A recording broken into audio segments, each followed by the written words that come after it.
Halo sahabat pemimpin, dalam video kali ini saya akan membahas satu topik yang menarik, bicara tentang the exceptional managers in planning.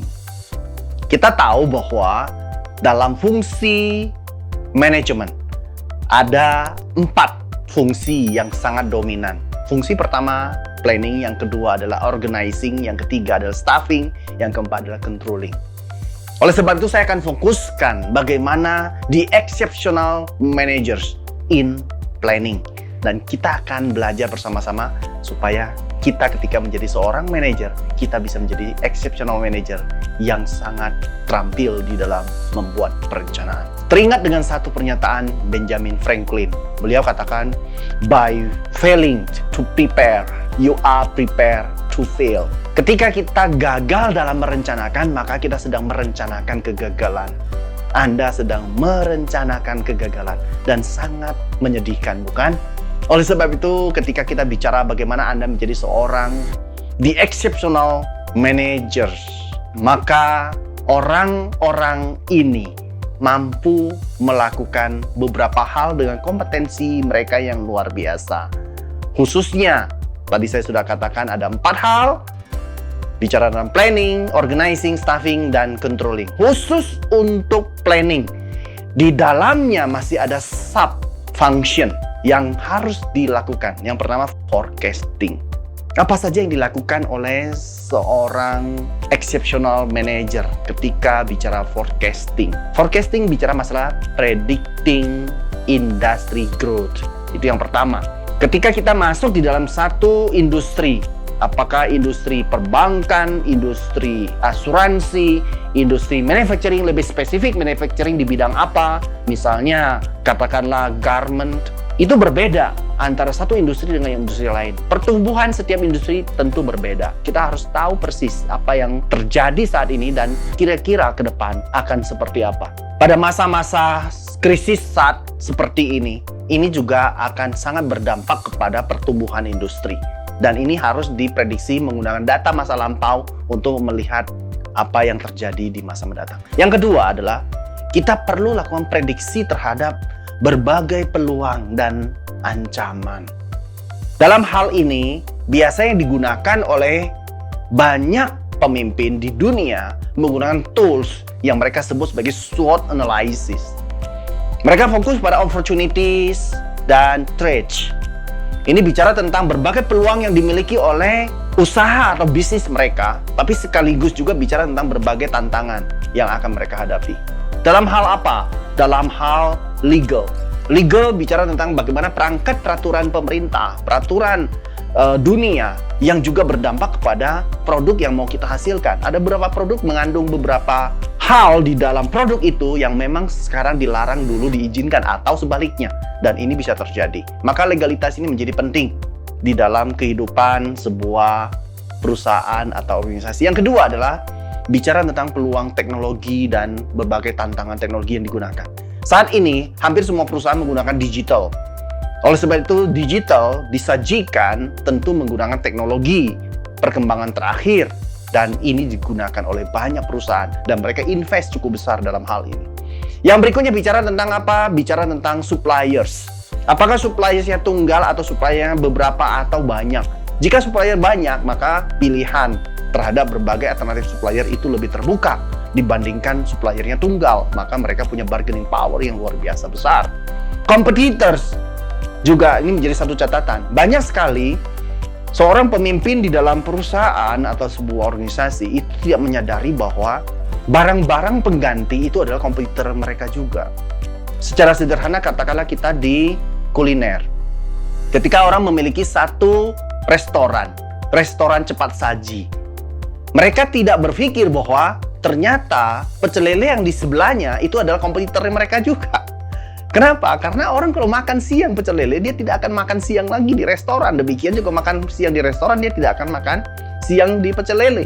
Oleh sebab itu, ini adalah kompetitor juga, meskipun dengan skala dan level yang berbeda. Ini juga harus disadari oleh banyak pengusaha dan pebisnis. Bicara tentang consumers. Consumer kita mau tembak di consumer apa? Karena ini bicara masalah target market kita. Dan kita harus tetapkan sejak awal, kita harus memprediksi yang mana pertumbuhan seperti apa, jumlah mereka berapa banyak, potensialnya berapa besar, dan apakah kita juga bisa mengambil alih dari mereka-mereka yang sudah mengambil produk dari orang lain, dan bagaimana kita pikat mereka untuk bisa mengambil produk dengan kita. Kemudian yang berikutnya bicara tentang unions. Unions ini bicara tentang serikat pekerja. Dan banyak sekali serikat pekerja bertumbuh baik di dalam perusahaan maupun di luar perusahaan. Dan ini juga harus menjadi perhatian. Ada yang sangat konfrontatif, betul-betul menjadi opposite dari company, ada juga yang sedang. Dan kita bisa lihat apa yang terjadi. Kemudian stockholders. Stockholder pemegang saham. Komposisi seperti apa dan sebagainya, dan apa yang akan terjadi. Dan bagaimana mereka menyediakan dana mereka ketika akan melakukan perkembangan bisnis. Dan bagaimana keputusan-keputusan stockholders juga akan sangat menentukan pertumbuhan bisnis. Economic condition, political issues, dan sebagainya. Ini juga berdampak. Bagaimanapun, kondisi perekonomian sekarang juga tidak terlalu stabil. Oleh sebab itu, bagi Anda yang ingin berbisnis di bidang tertentu, Anda harus melihat juga menjadi satu tantangan, tapi sekaligus sebagai sebuah peluang. Selalu ada peluang, tapi juga selalu ada tantangan. Demikian selalu ada tantangan, juga selalu ada peluang. Bagaimana kita mampu memprediksi, mampu memetakan itu semua, supaya kita bisa menjadi seorang manajer yang luar biasa. Yang kedua, bicara masalah developing objectives. Apa yang harus kita lakukan dalam mengembangkan sasaran-sasaran dalam satu komunitas, industri, atau perusahaan yang kita miliki. Yang pertama yang harus kembangkan adalah mission. Mission bicara tentang why do you exist, the reasons of your existence. Ini bicara tentang mission. Kembangkan dengan baik, dan Anda bisa kawal ini menggunakan 5W, 5 Whys. Kemudian yang kedua adalah values. Banyak company menggunakan istilah core values. Nilai-nilai inti apa yang mau dikembangkan itu menjadi gaya hidup dari seluruh stakeholders dari organisasi atau komunitas ini. Dan ini akan terbentuk, terkristalisasi menjadi sebuah budaya. Dan yang berikutnya bicara masalah vision. Vision ini biasanya orang tetapkan 5-10 tahun ke depan. Beberapa perusahaan atau organisasi bisa tetapkan lebih panjang. Tetapi setelah itu biasa terjadi perubahan. Oleh sebab itu, visi bicara soal what do you want to be. Bagaimana Anda melihat masa depan company atau organisasi Anda di masa depan seperti apa, dan ini biasanya cenderung cukup terukur dengan dimensi waktu dan sasarannya seperti apa. Menjadi nomor satu di Indonesia di dalam industri Anda, itu salah satu yang bisa kita tetapkan pada tahun berapa. Sebut saja pada tahun 2040. Misal, itu adalah visi yang ditetapkan. Kemudian goals. Goals ini adalah breakdown dari visi. Kalau visi itu diterapkan 10 tahun, goals-nya ini bisa dibuat 2, yaitu 5 tahun pertama dan 5 tahun kedua. Tetap, ini adalah anak dari visi. Dan yang berikutnya Anda bisa kembangkan objectives. Objectives ini bicara tentang sasaran-sasaran. Tadi kalau 5 tahun itu adalah goals pertama, maka goals pertama bisa di-split lagi menjadi tahunan. Tahun pertama hingga tahun kelima. Ada 5 objectives yang bisa kita kembangkan. Sebenarnya ada satu lagi di bawah objektif, yaitu target. Target itu bisa 6 bulanan, bisa Q1, Q2, Q3, atau juga bisa sampai kita buat menjadi mingguan atau sasaran harian. Dan itu bisa dirancang. Sahabat pemimpin, saya akan lanjutkan dengan mengembangkan berbagai strategi. Developing strategies. Apa saja? Kita sudah punya yang pertama forecasting, kita sudah punya objektif, kita sudah kembangkan, sekarang kita akan kembangkan strategis. Nah, please jangan salah paham antara strategi dan misi. Banyak sekali orang menyamakan antara misi dan strategi. Seolah-olah misi adalah cara untuk mencapai visi. Tidak. Misi ini bicara why do you exist? Mengapa perusahaan itu harus ada? Sementara strategi itu bicara bagaimana kita mencapai visi, kemudian membangun values, dan sekaligus kita menjalankan panggilan kita kehadiran perusahaan ini. Jadi strategi ini adalah hal yang lebih sederhana, lebih praktis. Itu sebab apa yang harus kita lakukan? Pertama, Anda harus membangun strategic objectives dengan berbagai pendekatan yang dimiliki. Dan terakhir, taktiknya apa yang harus Anda lakukan? Lebih operasional. Istilah-istilah lain yang biasa digunakan, juklak, juknis, dan sebagainya itu biasa digunakan. Yang berikutnya adalah tasking. Tasking ini bicara tentang apa? Bicara tentang pekerjaan-pekerjaan apa yang perlu kita ciptakan untuk bisa menjalankan strategi dan mencapai visi misi, sasaran, tujuan, dan target. Kemudian, program apa yang mau kita bangun? Dan program ini akan sangat spesifik dan membutuhkan berbagai sumber daya serta berbagai personil yang kita butuhkan. Dan sudah jelas tentang hasil akhir dan standar yang seperti apa. Yang berikutnya adalah scheduling. Kalau kita sudah buat tugasnya apa, pekerjaannya apa, dan programnya apa, maka kita mulai schedulekan.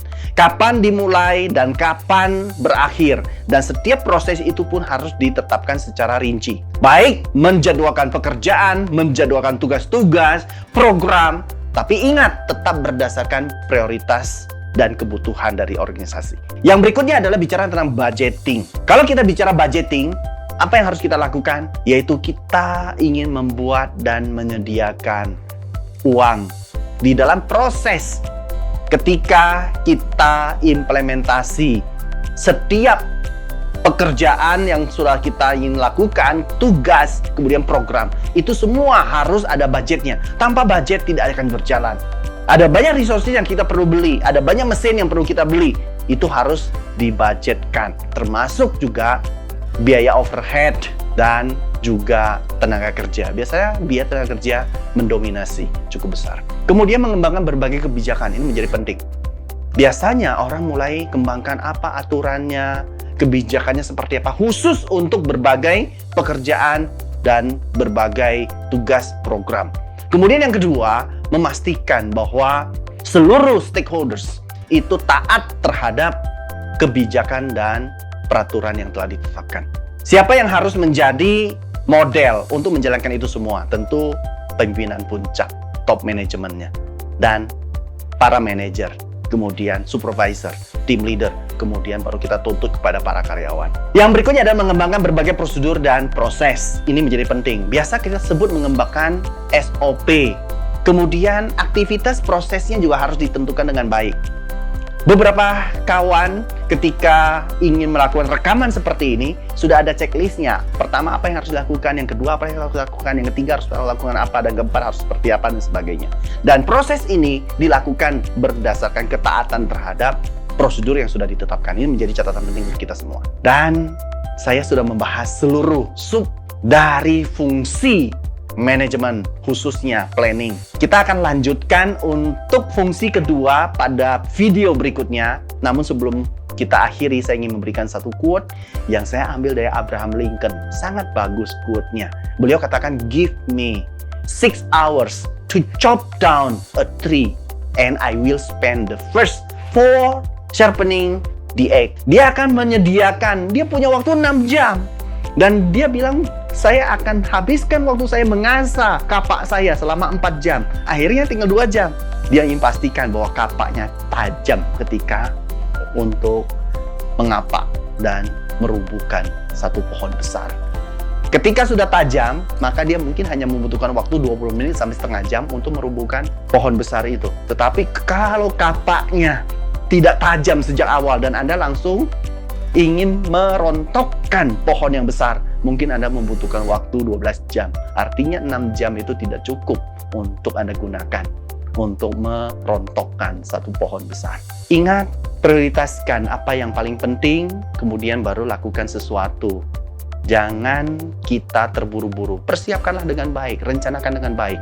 Karena perencanaan yang baik itu kita sudah memenangkan satu pertandingan sebanyak 50%. Dan tinggal kita lakukan yang berikutnya. Mudah-mudahan akan membantu Anda. Sahabat pemimpin, tetap bersama dengan saya Sun Yosu dalam video-video saya yang berikutnya.